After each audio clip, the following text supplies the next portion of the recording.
എല്ലാവർക്കും നമസ്കാരം. വില്ലുമായി ബന്ധപ്പെട്ട് അതായത് വിൽപ്പത്രവുമായി ബന്ധപ്പെട്ട് ധാരാളം വീഡിയോകൾ ഇന്ന് പല പ്ലാറ്റ്ഫോമുകളിലും ലഭ്യമാണെങ്കിലും വിൽപ്പത്രവുമായി ബന്ധപ്പെട്ട് ധാരാളം സംശയങ്ങൾ ഇന്നും പല ആളുകൾക്കുമുണ്ട്. എന്തിനാണ് വിൽപ്പത്രം തയ്യാറാക്കുന്നത്? വിൽപ്പത്രം തയ്യാറാക്കുമ്പോൾ എന്തെല്ലാം കാര്യങ്ങൾ ശ്രദ്ധിക്കണം? വിൽപ്പത്രം എവിടെയാണ് സൂക്ഷിക്കേണ്ടത്? തുടങ്ങി വിൽപ്പത്രവുമായി ബന്ധപ്പെട്ട് നിങ്ങൾക്ക് ഉണ്ടായേക്കാവുന്ന എല്ലാ സംശയങ്ങൾക്കുമുള്ള ഒരു മറുപടിയാണ് ഇന്നത്തെ വീഡിയോ.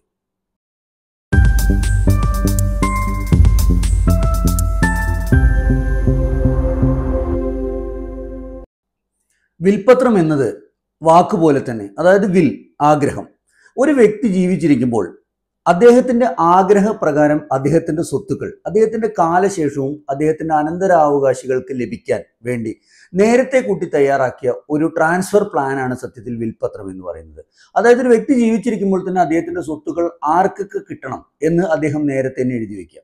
അപ്പോൾ വിൽപ്പത്രം തയ്യാറാക്കുമ്പോൾ നമ്മൾ ശ്രദ്ധിക്കേണ്ട കാര്യങ്ങൾ, ഈ വിൽപ്പത്രം തയ്യാറാക്കുന്നത് യഥാർത്ഥത്തിൽ ഒരു വ്യക്തിയുടെ കാലശേഷം അദ്ദേഹത്തിന്റെ സ്വത്തുക്കൾ നേരത്തെ സൂചിപ്പിച്ച പോലെ തന്നെ വളരെ നിയമാനുസൃതമായി അദ്ദേഹത്തിന്റെ അനന്തരാവകാശികൾക്ക്, അതല്ലെങ്കിൽ അദ്ദേഹം ആഗ്രഹിക്കുന്ന ആളുകൾക്ക് കൃത്യമായി എത്തിച്ചേരുന്നതിന് വേണ്ടിയിട്ടാണ്. അതായത് ഇപ്പോൾ നമ്മളൊരു വിൽപ്പത്രം തയ്യാറാക്കില്ല എന്ന് വിചാരിക്കുക. സാധാരണ നിലയ്ക്ക് സംഭവിക്കുന്നത് വെച്ചാൽ നമ്മുടെ നാട്ടിൻപുറങ്ങളിലൊക്കെ നാട്ടുകാർ തീരുമാനിക്കുന്ന പോലെയാണ് ഈ സ്വത്തുക്കൾ ഭാഗം വയ്ക്കുന്നത്. അതായത് ഇന്ന ആളുകൾക്ക് അവകാശമുണ്ട്, ഇന്ന ആളുകൾക്ക് അവകാശമുണ്ട് എന്ന് പലതരത്തിലുള്ള അഭ്യൂഹങ്ങൾക്കൊടുവിൽ ഇതൊരു തരത്തിലുള്ള നിയമപ്രക്രിയകളിലേക്കൊക്കെ പോയി അത് അനന്തമായിട്ട് നീളുന്ന പല സാഹചര്യങ്ങളും പലതരത്തിലും സംഭവിക്കാറുണ്ട്.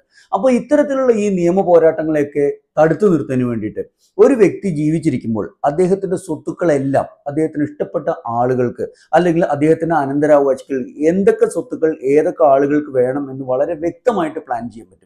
അങ്ങനെ വ്യക്തമായിട്ടൊരു വിൽപ്പത്രം പ്ലാൻ ചെയ്ത് തയ്യാറാക്കി വെച്ചു കഴിഞ്ഞാൽ തീർച്ചയായിട്ടും അദ്ദേഹത്തിന്റെ കാലശേഷം അദ്ദേഹം ആഗ്രഹിക്കുന്ന പോലെ തന്നെ ഈ സ്വത്തുക്കളെല്ലാം അതാത് ആളുകൾക്ക് മറ്റൊരു തരത്തിലുള്ള നിയമ പ്രശ്നങ്ങളും ഇല്ലാണ്ട് ചെന്നു ചേരും. അപ്പോൾ പ്രത്യേകം ശ്രദ്ധിക്കേണ്ടത്, ഒരു വിൽപ്പത്രം തയ്യാറാക്കി എന്നതുകൊണ്ട് ഒരിക്കലും ഈ സ്വത്തുക്കൾ ഓട്ടോമാറ്റിക്കലി അവർക്ക് ലഭിക്കുക എന്നല്ല.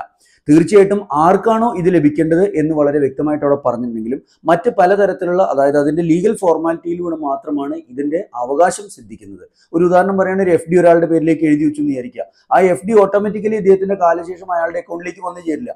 ആ ബാങ്കിൽ പോയി അത് നമ്മൾ ഈ ഇന്ന വ്യക്തിക്കാണ് എന്നുള്ള ഒരു വിൽപ്പത്രം പ്രകാരം ഇന്ന വ്യക്തിയാണ് അതിന്റെ ഉടമ എന്ന് ബോധ്യപ്പെടുത്തി ഈ വിൽപ്പത്രം കൊടുത്തു കഴിഞ്ഞാൽ ഓട്ടോമാറ്റിക്കലി അദ്ദേഹത്തിന്റെ SB അക്കൗണ്ടിലേക്കോ മറ്റോ അത് ട്രാൻസ്ഫർ ചെയ്യാൻ ഉള്ള ലീഗൽ ആയിട്ടുള്ള കാര്യങ്ങൾ അവർ ചെയ്തെങ്കിൽ മാത്രമേ ഇതിന്റെ ഉടമസ്ഥാവകാശം ലഭിക്കുകയുള്ളൂ.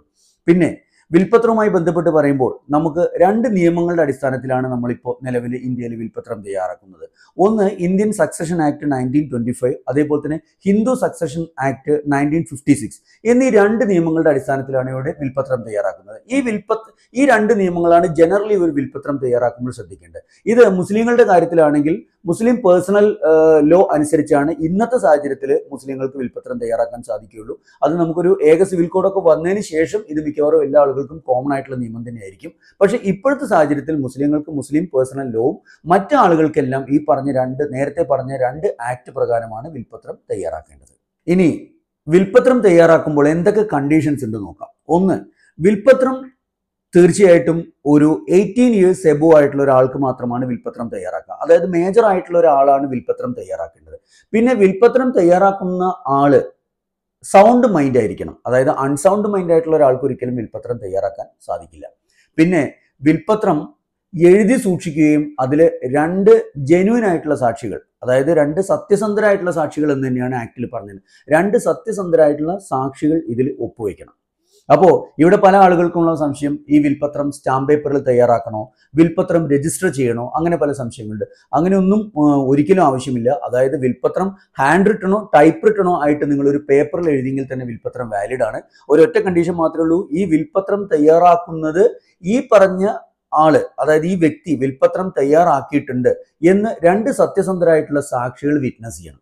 അങ്ങനെ രണ്ടാള് വിറ്റ്നസ് ചെയ്തിട്ടുള്ള വിൽപ്പത്രമാണ് വാലിഡ് ആയിട്ടുള്ളൂ. പിന്നെ മറ്റൊരു കാര്യം പ്രത്യേകം ശ്രദ്ധിക്കേണ്ടത്, വിൽപ്പത്രം തയ്യാറാക്കുമ്പോൾ സ്വാഭാവികമായിട്ടും സംഭവിക്കാവുന്ന എന്തെങ്കിലും തരത്തിലുള്ള മിസ്റ്റേക്കുകളോ ക്ലറിക്കൽ എറേഴ്സോ ഒക്കെ വേണമെങ്കിൽ അത് റിവ്യൂ ചെയ്ത് തിരുത്താനുള്ള അവകാശവും വിൽപ്പത്രം തയ്യാറാക്കിയ ആളുകൾക്ക് ഉണ്ട്. പിന്നെ വിൽപ്പത്രം തയ്യാറാക്കുമ്പോൾ തീർച്ചയായിട്ടും ഇത്തരത്തിലുള്ള ഒരു വിൽപ്പത്രം തയ്യാറാക്കിയിട്ടുണ്ട് എന്നുള്ളത് ഒരാൾക്ക് അറിയുന്നത് ഏറ്റവും നന്നായിരിക്കും. അതേപോലെ തന്നെ ഈ തയ്യാറാക്കിയ വിൽപ്പത്രം എവിടെയാണ് സൂക്ഷിച്ചിട്ടുള്ളത് എന്നും നമുക്ക് അതായത് നിലവിലുള്ള ജീവിച്ചിരിക്കുന്ന അനന്തരാവകാശികൾക്ക് ആർക്കെങ്കിലും അറിയാവുന്ന രൂപത്തിൽ വേണം ഇത് തയ്യാറാക്കാൻ. സ്വാഭാവികമായിട്ടും വിൽപത്രം സാധാരണ സൂക്ഷിക്കാറുള്ളത് ഒന്നുമില്ലെങ്കിൽ നമ്മൾ മറ്റ് സർട്ടിഫിക്കറ്റുകളും നമ്മുടെ ലീഗൽ ഡോക്യുമെന്റ്സ് എല്ലാം സൂക്ഷിക്കുന്ന പോലെ വീട്ടിലെവിടെയെങ്കിലും സൂക്ഷിക്കാം, അതെങ്കിൽ ബാങ്കിന്റെ ലോക്കറിൽ സൂക്ഷിക്കാം. അതല്ലെങ്കിൽ നിങ്ങളുടെ ഇത്തരം കാര്യങ്ങളെല്ലാം, അതായത് നിങ്ങളുമായി ബന്ധപ്പെട്ടുള്ള എല്ലാ തരത്തിലുള്ള ലിറ്റിഗേഷൻസും ലീഗൽ കാര്യങ്ങളും എല്ലാം ചെയ്യുന്ന നിങ്ങളുടെ ഒരു ഫാമിലി അഡ്വക്കേറ്റ് ഉണ്ടെന്ന് വിചാരിക്കുക, അദ്ദേഹത്തിന്റെ കൈവശം വേണമെങ്കിൽ വിൽപത്രം സൂക്ഷിക്കാൻ ഏൽപ്പിക്കാവുന്നതാണ്. അപ്പോൾ തീർച്ചയായിട്ടും ഒരു വിൽപത്രം എഴുതി തയ്യാറാക്കുന്നത് പോലെ തന്നെ അത് എക്സിക്യൂട്ട് ചെയ്യണമെങ്കിൽ അത് എവിടെയാണ് സൂക്ഷിച്ചിട്ടുള്ളത്, എന്താണ് പറഞ്ഞിട്ടുള്ളത് എന്നുള്ള കാര്യങ്ങളെ പറ്റി മൂന്നാമതൊരാൾക്ക് അറിയുന്നത് എപ്പോഴും നല്ലതാണ്. ഇനി വിൽപത്രം തയ്യാറാക്കുമ്പോൾ ശ്രദ്ധിക്കേണ്ട കാര്യങ്ങൾ: ഒന്ന്, ഒരു വ്യക്തി അദ്ദേഹവുമായി ബന്ധപ്പെട്ട അതല്ലെങ്കിൽ അദ്ദേഹത്തിന് പൂർണ്ണമായും ക്രയവിക്രയ സ്വാതന്ത്ര്യമുള്ളതും അദ്ദേഹത്തിന്റെ പൊസഷനിൽ ഇരിക്കുന്നതുമായിട്ടുള്ള സ്വത്തുക്കൾക്കാണ് വിൽപത്രം തയ്യാറാക്കേണ്ടത്. എനിക്ക് നാളെ വന്നു ചേരും എന്ന് ഞാൻ ഉദ്ദേശിക്കുന്ന സ്വത്തുക്കൾക്ക് ഒരിക്കലും വിൽപത്രം തയ്യാറാക്കാനുള്ള അധികാരമില്ല. ഒരു വ്യക്തിക്ക് ഇപ്പൊ നിലവിൽ അദ്ദേഹത്തിന് കൈവശമുള്ള സ്വത്തുക്കൾക്ക് വേണ്ടി മാത്രമാണ് വിൽപത്രം തയ്യാറാക്കേണ്ടത്.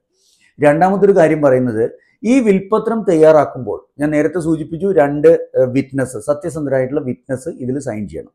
പിന്നെ ഏറ്റവും പ്രധാനപ്പെട്ട ഒരു കാര്യം, സ്വാഭാവികമായിട്ടും പല കേസുകളിലും ആളുകൾ ചെയ്യാത്തതാണ്, പക്ഷെ ചെയ്യുന്നത് ഏറ്റവും നല്ലതാണ്. അതായത് ഒരു വിൽപത്രം തയ്യാറാക്കുമ്പോൾ അതിലൊരു എക്സിക്യൂട്ടറെ അതായത് ഇപ്പോൾ ഈ ഒരു വ്യക്തിയുടെ കാലശേഷം ഈ വിൽപത്രം എക്സിക്യൂട്ട് ചെയ്യാൻ വേണ്ടിയിട്ട് ഒരാൾ അധികാരപ്പെടുത്തുക. അതായത് ഞാൻ അറിയാവുന്ന വ്യക്തിയാണ്, ഞാൻ ഇന്ന രൂപത്തിലാണ് വിൽപത്രം തയ്യാറാക്കിയിട്ടുള്ളത്, ഈ വിൽപത്രം ഇന്ന സ്ഥലത്ത് സൂക്ഷിച്ചിട്ടുണ്ട്, ആ വിൽപത്രത്തിൽ പറഞ്ഞ പ്രകാരം ഇന്ന മകന് ഇത്ര സ്വത്തുകൾ, ബാങ്കിന്റെ FD ഇന്ന ആൾക്ക്, ഇന്ന സ്ഥലങ്ങൾ മറ്റേ ആൾക്ക് എന്നുള്ള രൂപത്തിലുള്ള കാര്യങ്ങളൊക്കെ പറഞ്ഞ് അത് നടപ്പിലാക്കാൻ വേണ്ടിയിട്ട് നമ്മളൊരു എക്സിക്യൂട്ടറെ.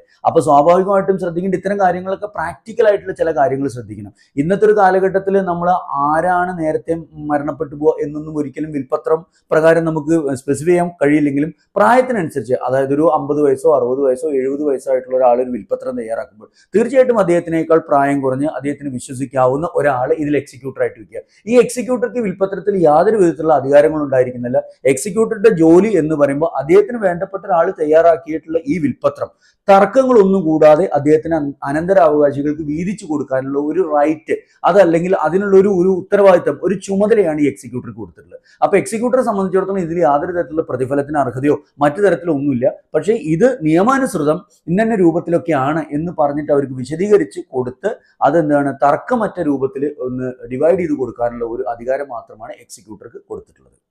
പിന്നെ വിൽപത്രം തയ്യാറാക്കുമ്പോൾ ശ്രദ്ധിക്കേണ്ട മറ്റൊരു പ്രധാന വസ്തുത എന്നത്, പൊതുവെ പല കേസുകളിലും വിൽപത്രം ചോദ്യം ചെയ്യപ്പെടാറുണ്ട്. അതായത് എൻ്റെ അച്ഛൻ അല്ലെങ്കിൽ എൻ്റെ മുത്തശ്ശൻ ഈ വിൽപത്രം തയ്യാറാക്കുന്ന സമയത്ത് അദ്ദേഹത്തിന് ഓർമ്മശക്തി ഉണ്ടായിരുന്നില്ല, അതല്ലെങ്കിൽ മറ്റ് ബാഹ്യ പ്രേരണകളോട് കൂടിയിട്ടാണ് അദ്ദേഹം വിൽപത്രം പലതരത്തിലുള്ള ലീഗൽ ഡിസ്പ്യൂട്ടുകൾ ഇതിലേക്ക് വരാറുണ്ട്.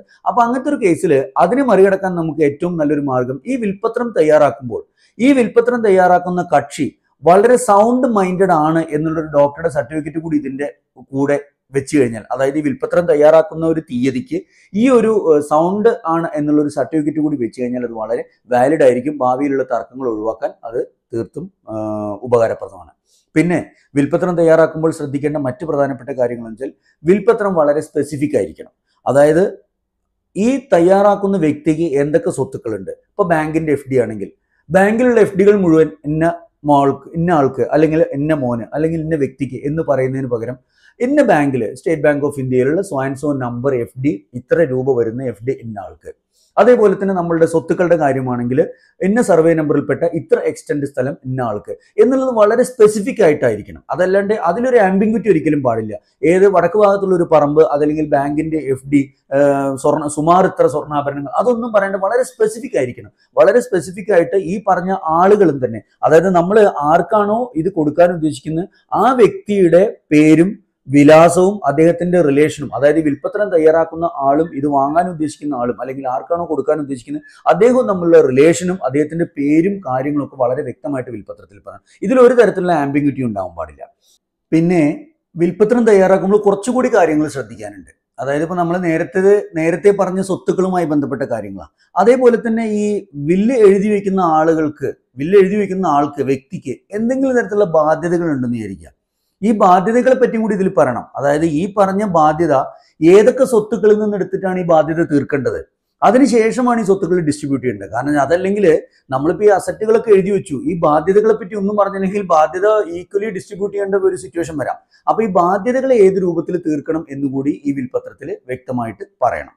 പിന്നെ വിൽപത്രത്തിനെ സംബന്ധിച്ച് സാധാരണഗതിയിൽ ആളുകൾക്കുള്ള ഒരു സംശയം എന്താ വെച്ചാൽ, വിൽപത്രം ഒരിക്കൽ എഴുതി കഴിഞ്ഞാൽ പിന്നെ അത് ഈ വ്യക്തിയുടെ മരണം വരെ ആ വിൽപത്രം അങ്ങനെ അത്ര സ്ട്രോങ് ആയിട്ട് അവിടെ ഇരിക്കും എന്നുള്ളതാണ്. അത് തീർത്തും തെറ്റായിട്ടുള്ള ഒരു ചിന്താഗതിയാണ്. വിൽപത്രത്തിനെ സംബന്ധിച്ച് പറയുമ്പോൾ വിൽപത്രം എഴുതുന്ന ആൾക്ക് എപ്പോൾ വേണമെങ്കിൽ ഈ വിൽപത്രം അദ്ദേഹത്തിന്റെ മരണത്തിന് മുമ്പ് ക്യാൻസൽ ചെയ്യാനുള്ള അധികാരം ഉണ്ടായിരിക്കും. ഒന്ന്, ഏറ്റവും പ്രധാനപ്പെട്ട ഒരു കാര്യം. രണ്ടാമതൊരു കാര്യം, നമ്മളിപ്പോൾ ഒരു വിൽപത്രം എഴുതുമ്പോൾ ഞാൻ നേരത്തെ സൂചിപ്പിച്ചു എന്ന് തോന്നുന്നു, അതായത് വിൽപത്രം എഴുതുന്ന തീയതി വളരെ സ്പെസിഫിക് ആയിരിക്കണം. ഒരു കൃത്യമായ ഒരു ഡേറ്റിൽ, ഞാൻ നേരത്തെ പറഞ്ഞ 2 സാക്ഷികൾ വേണമെന്ന്, അതേപോലെ തന്നെ കൃത്യമായ ഒരു തീയതി വിൽപത്രത്തിൽ സ്പെസിഫൈ ചെയ്യണം. ഇന്ന ഡേറ്റിനാണ് ഈ വിൽപത്രം തയ്യാറാക്കിയിട്ടുള്ളത്, ഇന്ന സ്ഥലത്ത് വെച്ചിട്ടാണ് തയ്യാറാക്കിയിട്ടുള്ളത് വളരെ വ്യക്തമായിട്ട് പറയണം. അപ്പോൾ ഇങ്ങനെ ഒരു ഡേറ്റ് നമ്മൾ വെച്ചു എന്ന് വിചാരിക്കാം. ഒരു ഉദാഹരണം പറയുകയാണെങ്കിൽ ഒരാൾ അദ്ദേഹത്തിന്റെ ഒരു 50 വയസ്സിൽ വിൽപത്രം തയ്യാറാക്കി. അപ്പൊ ഞാൻ നേരത്തെ പറഞ്ഞു 50 വയസ്സിൽ ഇപ്പൊ നിലവിലുള്ള നിയമങ്ങൾ Indian succession act, Hindu succession act എന്നുള്ള നിയമങ്ങളാണ് ഇപ്പൊ നിലവിലുള്ളത്. ഒരു പക്ഷേ അദ്ദേഹത്തിന് ഒരു 60 വയസ്സാകുമ്പോഴേക്ക് ഈ തരത്തിലുള്ള നിയമങ്ങളിലൊക്കെ എന്തെങ്കിലുമൊക്കെ ഭേദഗതികൾ വന്നു. ഇപ്പൊ നേരത്തെ ഞാൻ പറഞ്ഞ പോലെ തന്നെ മുസ്ലിം പേഴ്സണൽ ലോ മാറിയിട്ട് നമുക്ക് യൂണിഫോം സിവിൽ കോഡ് വന്നു. അപ്പൊ മുസ്ലിം പേഴ്സണൽ ലോ ഉള്ള സമയത്താണ് ഒരു മുസ്ലിം ഒരു വിൽപത്രം തയ്യാറാക്കി എന്ന് ചോദിക്കുക. യൂണിഫോം സിവിൽ കോഡ് വരുമ്പോൾ ഓട്ടോമാറ്റിക്കലി അദ്ദേഹത്തിന് അത് മാറ്റം വരുത്തിയിട്ട് നിലവിലുള്ള ജനറൽ ലോ അനുസരിച്ച് ഒരു വിൽപത്രം തയ്യാറാക്കാൻ കഴിയും. അപ്പോൾ വിൽപത്രം വൺസ് തയ്യാറാക്കി എന്നതുകൊണ്ട് അദ്ദേഹത്തിന്റെ മരണം വരെ അത് സാധുവാണ് എന്നില്ല. അത് എപ്പോൾ വേണമെങ്കിലും തയ്യാറാക്കിയ ആളെ സംബന്ധിച്ച് തിരുത്താം. അപ്പോൾ സ്വാഭാവികമായിട്ടും നമ്മൾ ചെയ്യേണ്ടത്, ഒരു വിൽപത്രം വൺസ് തയ്യാറാക്കി കഴിഞ്ഞു കഴിഞ്ഞാൽ തീർച്ചയായിട്ടും ഒരു 3 വർഷമോ 5 വർഷമോ കൂടുമ്പോൾ വിൽപത്രം ഒന്ന് റിവ്യൂ ചെയ്യാം. അതായത് നമ്മൾ ഈ 3 വർഷത്തിന് ശേഷം എന്തൊക്കെ മാറ്റങ്ങൾ ഇവിടെ സംഭവിച്ചിട്ടുണ്ടെങ്കിൽ ആ മാറ്റങ്ങൾക്കനുസരിച്ച് വിൽപത്രം മാറ്റി എഴുതാവുന്ന, അല്ലെങ്കിൽ മാറ്റം വരുത്തണം. കാരണം ഈ നേരത്തെ പറഞ്ഞ പോലെ തന്നെ നിയമങ്ങളിൽ മാറ്റം വരാം, അതല്ലെങ്കിൽ ടാക്സ് നിയമങ്ങളിൽ മാറ്റം വരാം, അതല്ലെങ്കിൽ വ്യക്തികളുടെ ബന്ധങ്ങളിൽ തമ്മിൽ മാറ്റം വരാം. അതായത് വിൽപത്രം തയ്യാറാക്കിയിരിക്കുന്ന സമയത്ത് ഒരു പക്ഷേ അദ്ദേഹത്തിന് വളരെ വേണ്ടപ്പെട്ട ഒരാൾ, അതല്ലെങ്കിൽ അച്ഛൻ ഉണ്ടായിരുന്നു, അച്ഛന്റെ പേരിലോ അമ്മയുടെ പേരിലോ എഴുതി വെച്ചു എന്ന് വിചാരിക്കാം. അച്ഛനോ അല്ലെങ്കിൽ അമ്മയോ മരണപ്പെട്ടു. അപ്പൊ പിന്നെ ആ വിൽപത്രം അച്ഛന്റെയോ അമ്മയുടെ പേരിൽ എഴുതുന്നതിന് അർത്ഥമില്ല. അപ്പൊ പിന്നെ എന്ത് വേണം, അത് മാറ്റിയിട്ട് ഈ അച്ഛന്റെയോ അമ്മയുടെ സ്വത്ത് മറ്റാർക്കാണോ കൊടുക്കാൻ ഉദ്ദേശിക്കുന്നത് അദ്ദേഹത്തിന്റെ പേരിലേക്ക് മാറ്റി എഴുതണം. പലതരത്തിലുള്ള ഇത് വരാം. കാരണം വെച്ചാൽ വിൽപത്രം എഴുതുന്ന സമയത്ത് ചിലപ്പോൾ ഭാര്യയും ഭർത്താവുമായിട്ടായിരിക്കും ജീവിക്കുന്നത്. എന്തെങ്കിലും കാരണവശാൽ ഒരു 10 വർഷത്തിനിടയ്ക്ക് ഒരു ഡൈവേഴ്സ് സംഭവിച്ചു എന്ന് വിചാരിക്കുക. തീർച്ചയായിട്ടും ആ വിൽപത്രം പിന്നെ ഡൈവേഴ്സ് ചെയ്തിട്ടുള്ള ഭാര്യയ്ക്കോ ഭർത്താവിനോ കൊടുക്കേണ്ട ആവശ്യമില്ല, സാധ്യതയില്ല. അങ്ങനത്തെ കേസിൽ എന്ത് ചെയ്യണം, വിൽപത്രം റിവ്യൂ ചെയ്യണം. ഏറ്റവും നല്ലത് ഒരു 3 വർഷം കൂടുമ്പോഴോ 5 വർഷം കൂടുമ്പോഴോ നമ്മൾ എഴുതി വെച്ചിട്ടുള്ള, അതായത് നിങ്ങൾ എഴുതി വെച്ചിട്ടുള്ള വിൽപത്രം റിവ്യൂ ചെയ്യുകയും അതിൽ നിയമപ്രകാരം എന്തൊക്കെ മാറ്റങ്ങൾ രാജ്യത്ത് വന്നിട്ടുണ്ടെങ്കിൽ ആ നിയമത്തിനനുസരിച്ചുള്ള മാറ്റങ്ങൾ വിൽപത്രത്തിൽ കൊണ്ടുവരികയും, അതേപോലെ തന്നെ മറ്റും സംഭവിക്കാം. അതായത് നിങ്ങൾ 50 വയസ്സിൽ ഒരു വിൽപത്രം തയ്യാറാക്കി വിചാരിക്കുക. 50 വയസ്സിലുള്ള സ്വത്തുക്കൾ ആയിരിക്കില്ല നിങ്ങൾക്ക് 60 വയസ്സിൽ. 60 വയസ്സിൽ നിങ്ങളുടെ സ്വത്തുക്കൾ ചിലപ്പോൾ ഒരുപക്ഷെ കൂടിയിരിക്കാം അല്ലെങ്കിൽ കുറഞ്ഞിരിക്കാം. അപ്പൊ ആ സ്വത്തുക്കളിലുള്ള മാറ്റത്തിനനുസരിച്ച് വിൽപത്രത്തിന് റിവ്യൂ ചെയ്ത് രണ്ടാമത് ഒരു വ്യക്തത വരുത്തിയിട്ട് വീണ്ടും ഒരു വിൽപത്രം എഴുതണം. എപ്പോഴും ഒരു 3 വർഷത്തിലോ 5 വർഷത്തിലോ ഇത് റിവ്യൂ ചെയ്ത് മാറ്റം വരുത്തി എഴുതുന്നത് നന്നായിരിക്കും. അതേപോലെ ഏറ്റവും പ്രധാനപ്പെട്ട മറ്റൊരു സംശയം പല ആൾക്കാരും ചോദിക്കും, ഈ വിൽപത്രം എന്നുള്ള ഒരാളുടെ പേരിലേക്ക് മാത്രമാണോ എഴുതേണ്ടത്, അതല്ലെങ്കിൽ ഒരാളുടെ പേരിൽ എഴുതി വെച്ചു അദ്ദേഹത്തിന് എന്തെങ്കിലും സംഭവിച്ചു കഴിഞ്ഞാൽ എന്ത് ചെയ്യുന്നു? അപ്പോൾ ഇവിടെ സംഭവിക്കുന്നത്, ഇപ്പോൾ നമ്മളൊരു മൈനറുടെ പേരിൽ ഒരു വിൽപത്രം എഴുതി എന്ന് വിചാരിക്കുക. അങ്ങനെയാണെങ്കിൽ ആ മൈനർ റെപ്രസെന്റ് ചെയ്യുന്ന ആരാണ് എന്നുള്ളത് കൂടി വിൽപത്രത്തിൽ വ്യക്തമായിട്ട് പറയണം. പിന്നെ അതേപോലെ തന്നെ നമ്മൾ ഒരാളുടെ പേരിൽ വിൽപത്രം എഴുതി, അഥവാ അദ്ദേഹത്തിന്റെ കാലശേഷം അദ്ദേഹത്തിന് എന്തെങ്കിലും സംഭവിച്ചു, അതായത് വിൽപത്രം എഴുതിയ ആള് മരണപ്പെടുന്നതിന് മുൻപ് വിൽപത്രം ആരുടെ പേരിലേക്കാണോ എഴുതി വെച്ചത് അദ്ദേഹം മരണപ്പെട്ടു എന്ന് വിചാരിക്കുക. അങ്ങനെ സംഭവിക്കാം. അങ്ങനെയാണെങ്കിൽ ഒരു അൾട്ടർനേറ്റ് ബെനിഫിഷ്യറി നമ്മളോട് കൊടുക്കുക. അതായത് അദ്ദേഹത്തിന് എന്തെങ്കിലും സംഭവിച്ചു കഴിഞ്ഞാൽ അദ്ദേഹത്തിനുള്ള ഞാൻ എഴുതി വെച്ചിട്ടുള്ള ഈ വിൽപത്ര പ്രകാരമുള്ള സ്വത്തുക്കൾ അദ്ദേഹത്തിന്റെ അഭാവത്തിൽ ഇന്ന ആൾക്കായിരിക്കും എന്നുകൂടി അതിൽ പറയാം. അതേപോലെ തന്നെ നേരത്തെ ചോദിച്ച ഒരാൾക്ക് അങ്ങനെയില്ല. അതായത് ഒരു വിൽപത്ര പ്രകാരം അദ്ദേഹത്തിനുള്ള സ്വത്തുക്കൾ, ഒരു വ്യക്തിക്കുള്ള സ്വത്തുക്കൾ, എല്ലാ തരത്തിലുള്ള സ്വത്തുക്കളും ബാധ്യതകളും, സ്വത്തുക്കൾ എന്താന്ന് പറഞ്ഞാൽ ഈവൻ ഷെയർ ഉൾപ്പെടെ SB അക്കൗണ്ട് ഉൾപ്പെടെ അദ്ദേഹത്തിന് എന്തൊക്കെയുണ്ടോ ആ സ്വത്തുക്കൾ മുഴുവൻ തീർച്ചയായിട്ടും അദ്ദേഹം ഇഷ്ടപ്പെടുന്ന ആളുകൾക്ക്, അതല്ലെങ്കിൽ അദ്ദേഹത്തിന് അനന്തരാവകാശികൾക്ക് എത്ര ആളുടെ പേരിൽ വേണമെങ്കിൽ എഴുതി വയ്ക്കാം. വിൽപത്രം ഒരാളുടെ പേരിലോ 2 ആളുടെ പേരിലോ എന്നുള്ള യാതൊരു തരത്തിലുള്ള കണ്ടീഷനും ഇല്ല. അതേപോലെ തന്നെ ഈ പറഞ്ഞ ഒരു ബെനിഫിഷ്യറി എന്നില്ല, അൾട്ടർനേറ്റ് ബെനിഫിഷ്യറി വരെ നമുക്ക് അതിൽ വ്യക്തമായിട്ട് പറയാം. ഏറ്റവും പ്രധാനപ്പെട്ട ഒരു കാര്യം നിങ്ങൾ അവസാനമായിട്ട് പറയുകയാണ്, ഏറ്റവും പ്രധാനപ്പെട്ട ഒരു കാര്യം എന്നുള്ളത് വിൽപത്രം ഒരിക്കൽ എഴുതി വെച്ച് ബാങ്ക് ലോക്കറിൽ വെച്ച് പിന്നെ അതിനെപ്പറ്റി മറക്കുന്ന ഒരു സിറ്റുവേഷൻ ഒഴിവാക്കുക. നിങ്ങൾ തീർച്ചയായിട്ടും ഒരു 3 വർഷം കൂടുമ്പോൾ ഈ വിൽപത്രം റിവ്യൂ ചെയ്യുകയും അതിൽ കാലാനുസൃതമായിട്ടുള്ള മാറ്റങ്ങൾ, ബന്ധങ്ങളിലുള്ള മാറ്റങ്ങൾ, നിയമങ്ങളിലുള്ള മാറ്റങ്ങൾ എന്നെല്ലാം അപ്ഡേറ്റ് ചെയ്ത് ആ വിൽപത്രത്തിൽ വേണ്ട കാര്യങ്ങൾ വ്യക്തത വരുത്തി എഴുതി സൂക്ഷിക്കുകയും ചെയ്താൽ ഏറ്റവും നല്ലതാണ്. അപ്പോൾ വിൽപ്പത്രവുമായി ബന്ധപ്പെട്ട് നിങ്ങൾക്ക് വരാൻ സാധ്യതയുള്ള എല്ലാ സംശയങ്ങളും ഈ വീഡിയോയിലൂടെ ക്ലിയറായി എന്ന് ഞാൻ വിശ്വസിക്കുന്നു. അപ്പോൾ തീർച്ചയായിട്ടും ഒരു പുതിയ വീഡിയോയുമായി മറ്റൊരു വിഷയത്തിൽ പുതിയ വീഡിയോയുമായി കാണുന്നതുവരെ എല്ലാവർക്കും നന്ദി, നമസ്കാരം.